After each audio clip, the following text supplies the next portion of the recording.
സുഹൃത്തുക്കളെ, ഏകദേശം 1 മണിക്കൂർ എടുത്തിട്ടോ വീടിന്റെ ബെഡ്റൂമിന്റെ ഉള്ളിൽ കയറി കൂടിയ ഈ ഒരു പാമ്പിനെ കണ്ടെത്താനായിട്ട്. അപ്പോൾ ഇന്ന് റെസ്ക്യൂ ചെയ്യാനായിട്ട് എത്തിയിട്ടുള്ളത് പാണ്ടിക്കാട് പയ്യപറമ്പ് എന്ന് പറയുന്ന സ്ഥലത്താട്ടോ. ഇന്ന് കൂടെ പാണ്ടിക്കാട് പോലീസ് സ്റ്റേഷനിലെ പോലീസ് വളണ്ടിയർമാരായിട്ടുള്ള ഷിബില്, ഈസ എന്നിവരുണ്ട് കേട്ടോ.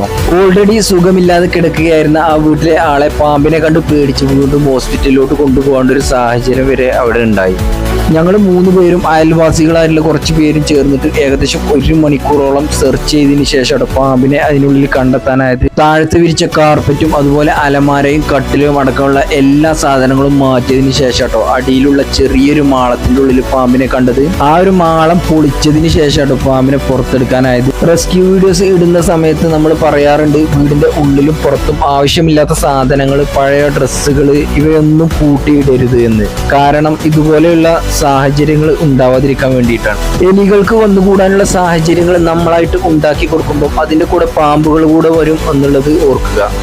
ഏതൊരു അപകടഘട്ടത്തിലും ഒരു വിളിപ്പാടകലെ ഞങ്ങളുണ്ടാകും. പാണ്ടിക്കാട് പോലീസ് സ്റ്റേഷന്റെ കീഴിലുള്ള പോലീസ് വളണ്ടിയേഴ്സ്.